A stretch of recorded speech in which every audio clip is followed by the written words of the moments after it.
Hello all of you, welcome back to my channel. मैं आज आप लोगों के लिए लेकर आ चुकी हूँ एक कलेक्टिव रीडिंग जिसका टॉपिक रहने वाला है कि स्पिरिट्स आपको क्या गाइड करना चाहते हैं। स्पिरिट्स, डिवाइन स्पिरिट्स, आपके एंसेस्टर स्पिरिट्स आपको क्या गाइड करना चाहते हैं, हम ये जानेंगे। ये रीडिंग जनरल है, कलेक्टिव है। हो सकता है कि आपके सिचुएशन के साथ एक्यूरेटली रेजोनेट करे, हो सकता है ना करे। तो आपको ओपन माइंडेड होकर ये रीडिंग देखनी है, सुननी है। ये रीडिंग सभी ज़ोडिएक साइंस के लिए है, हर उम्र के व्यक्ति के लिए है, टाइमलेस है। ओके, तो देखते हैं कि स्पिरिट्स आपको क्या गाइड कर रहे हैं। एक स्पिरिट गाइडेंस है। ओके, अगर आप इस मैसेज तक पहुँचे हैं या इस वीडियो तक पहुँचे हैं तो डेफिनेटली इसमें आपके लिए कोई संदेश है, तभी आप यहाँ तक पहुँच पाए हैं।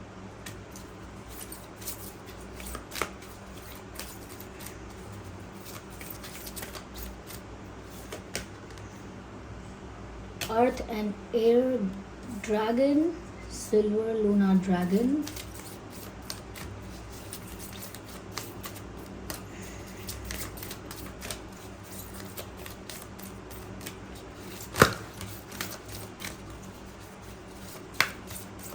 बस एक कार्ड और चाहिए। They are so big in size, I can't even shuffle them properly.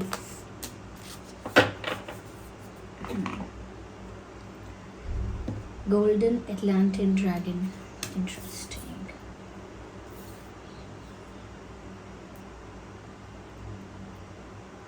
I hope these cards are visible. देखिए व्यूअर्स, यहाँ पर स्पिरिट्स आपको क्या गाइड कर रहे हैं।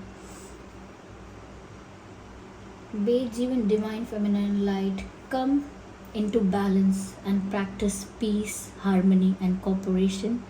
Expand your casual chakra. Viewers देखिए, मुझे यहाँ पर ऐसा लगता है कि कहीं ना कहीं आपको अपनी लाइफ में अपने अंदर डिवाइन और फेमिनाइन का बैलेंस मेंटेन करना बहुत इम्पॉर्टेंट है। ऐसा लगता है कि जैसे यहाँ पर आप दोनों चीज़ें करते हैं तो बहुत एक्सट्रीम कर देते हैं या बहुत कम कर देते हैं।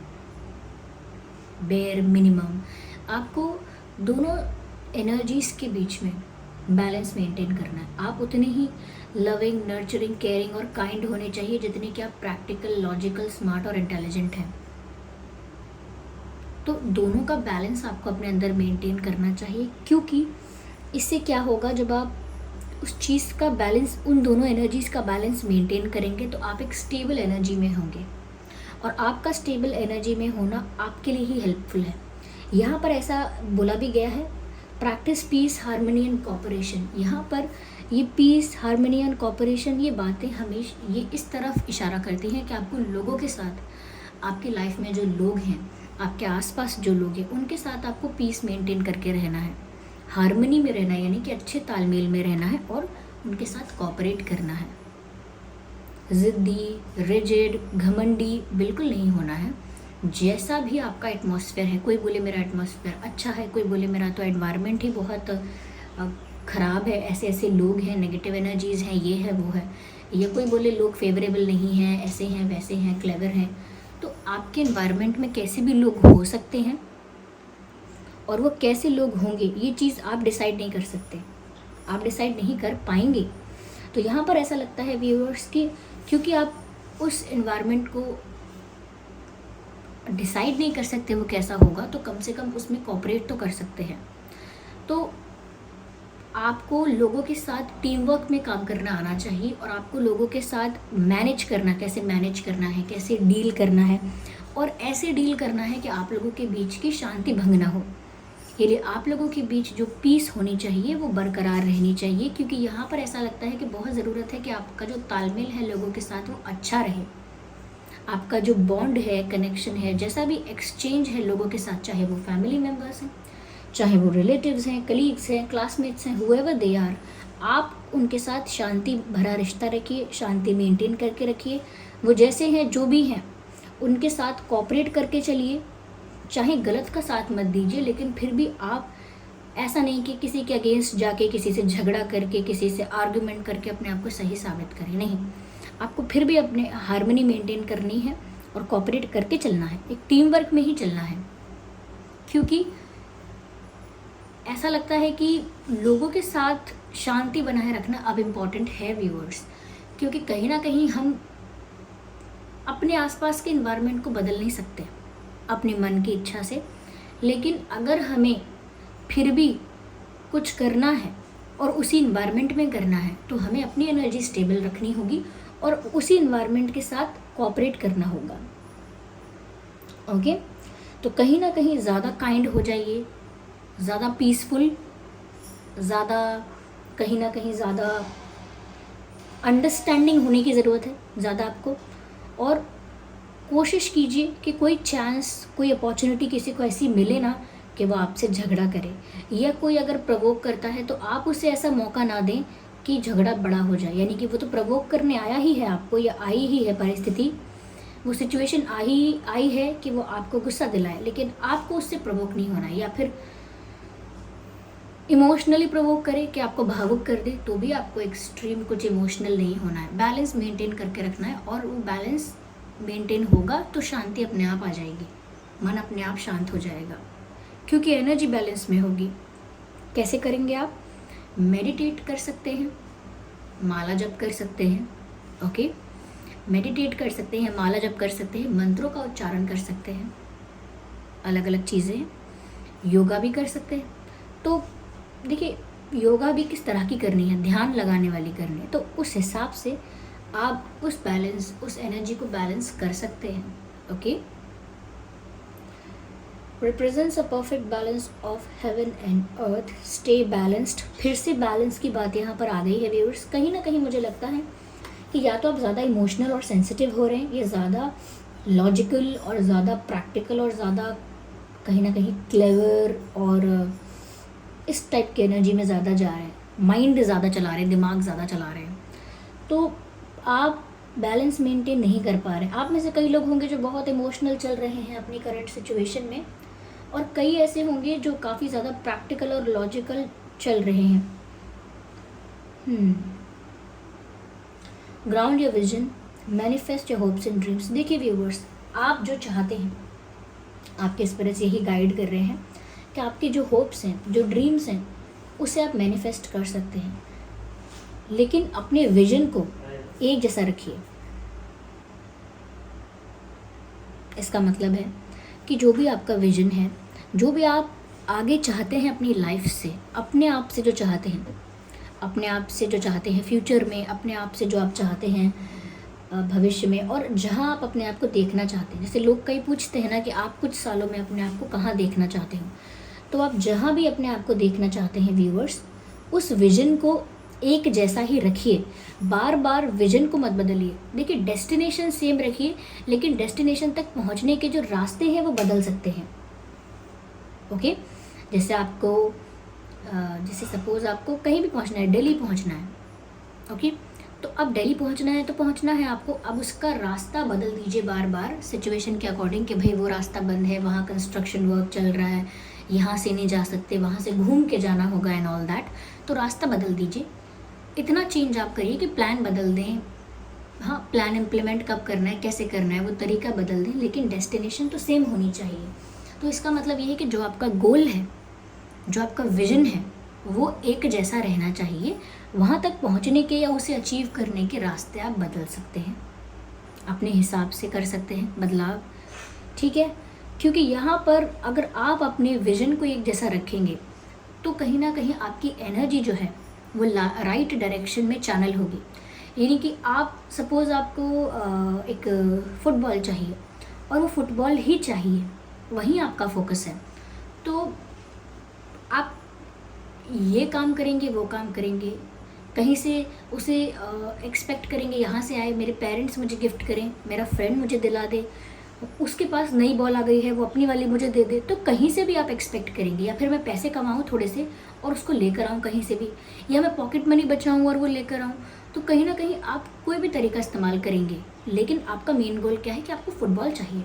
तो यहाँ पर ऐसा लगता है कि आपका अगर मेन गोल सेट है तो आपकी एनर्जी जो पूरी है वो उस पर लगेगी। कई लोग होते हैं, फुटबॉल नहीं मिलेगी तो मैं वो ले लूँगा, वो नहीं तो मुझे फुटबॉल नहीं मिलेगी तो मैं फुटबॉल खेलूँगा ही नहीं ना, मैं कुछ और खेल लूँगा, मैं बैडमिंटन खेलूँगा फिर। तो कहीं ना कहीं उनका, अब मैं ये तो एग्जांपल दे रही हूँ, गेम्स में ऐसा नहीं होता, कुछ और भी खेल सकता है कोई जो खेलना चाहे तो, लेकिन मैं एग्जांपल ये दे रही हूँ कि जिसका फोकस अगर क्लियर नहीं है तो उसकी जो एनर्जी है उस चीज़ को मैनिफेस्ट करने में उतनी कैपेबल नहीं है।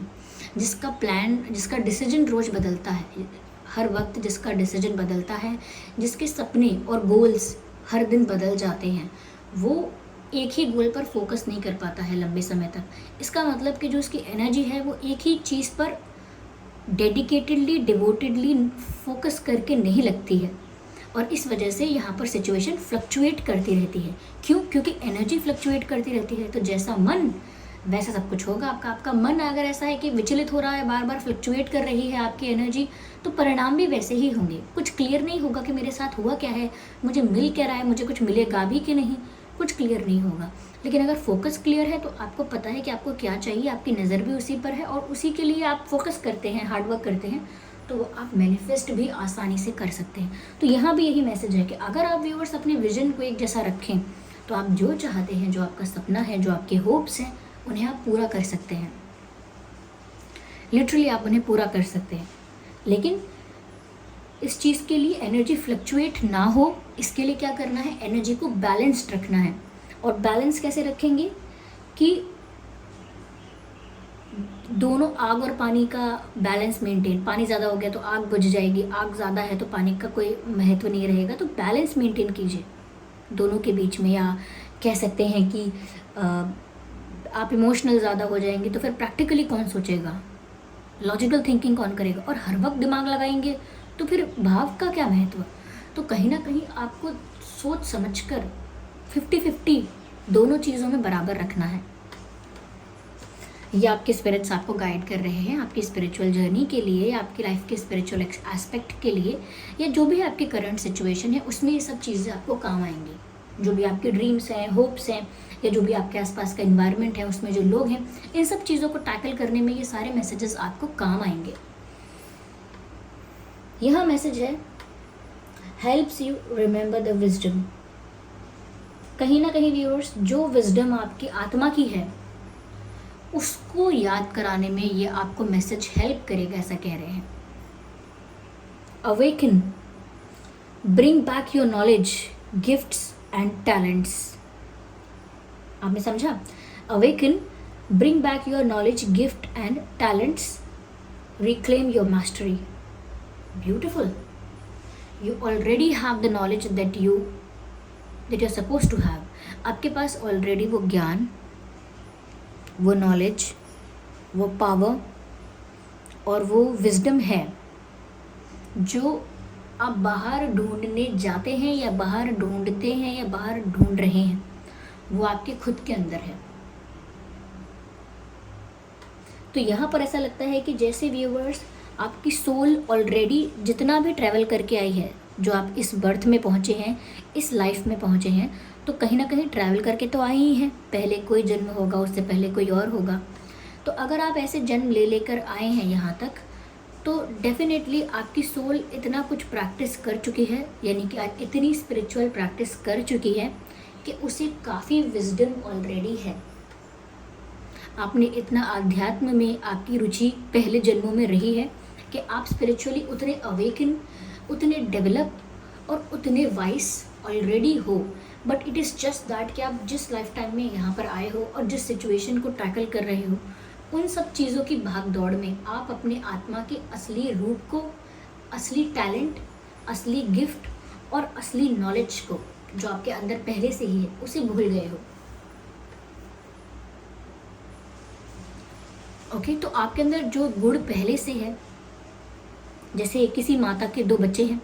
अब एक बच्चा छोटेपन से ही नखरे करता है, गुस्सा करता है, बड़े हैं या कोई भी आए हैं तो उनके साथ गुस्सा करता है, या उनको मारता है, चीज़ें फेंकता है, कुछ भी करता है, थोड़ा मिसबिहेव करता है, कर सकता है।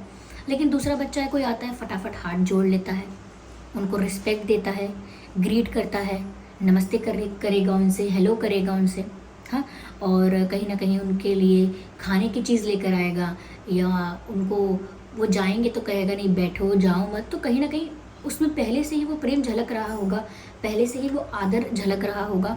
और दूसरा होगा वह चिड़चिड़ा जाएगा, या जो भी है वो गुस्सा भी कर सकता है, हो सकता है मिसबिहेव कर दे किसी के साथ। तो ऐसा नहीं है कि वो जो माँ है उसने बच्चों को, एक बच्चे को गलत सिखाया, एक को सही सिखाया, ऐसा नहीं है। और वो बच्चे भी इतने छोटे हैं कि वो बाहर दुनिया में कहाँ का एक्सपीरियंस लेकर आए, कहीं का लेकर नहीं आए, वो अपनी पुराने जन्मों के संस्कार लेकर आए हैं। ना माँ ने उन्हें गलत सिखाया, माँ ने दोनों को समान सिखाया, एक जैसा। या फिर अभी तो वो इतने छोटे हैं कि वो सिखा ही नहीं पाई है इतना कुछ, दोनों ही अपनी मन मर्जी का बिहेवियर कर रहे हैं। तो कहीं से सीख कर नहीं आए, ना उन्हें कोई एक्सपीरियंस हुआ यहाँ के, वो अपने पुराने जन्मों का कैरी करके लेके आते हैं। तो इसीलिए यहाँ पर ऐसा लगता है कि आप भी अपने पुराने लाइफ टाइम का स्पिरिचुअल नॉलेज, विजडम, टैलेंट और गिफ्ट्स, चाहे वो कोई भी क्वालिटी हो, हील करने की क्वालिटी है आपके अंदर, या बहुत कुछ वाइब से समझ जाते हैं आप कि कहाँ नेगेटिव है कहाँ पॉजिटिव है, आपको अनुभव हो जाता है, पहले से अनुमान लगा लेते हैं आप। तो ये नॉलेज होगी। हो सकता है कि लाइफ में कैसे ग्रो करना चाहिए, लाइफ की क्या रियलिटी है और क्या मिथ है, इसका डिफरेंस आपको ऑलरेडी शायद पता होगा। पर्पस क्या है इंसान का, ये ऑलरेडी आपको पता होगा। बहुत करीब आप उस स्पिरिचुअल जर्नी में ऑलरेडी जा चुके हैं पहले ही। तो इसीलिए यहाँ पर बस आपसे कहा जा रहा है कि रिक्लेम योर मास्टरी। जिस चीज़ में आप माहिर हैं, जिस चीज़ के आप धनी हैं, गुणी हैं, उस चीज़ को पहचानिए वापस। कहाँ खो गए आप यहाँ आके? इस जन्म में आए थे, उससे पहले आप स्पिरिचुअली काफ़ी ग्रो कर चुके थे, स्पिरिचुअल अवेकनिंग की तरफ आप ऑलमोस्ट पहुँच गए थे। आप यहाँ पर आकर इन चीज़ों में क्यों उलझ गए हैं?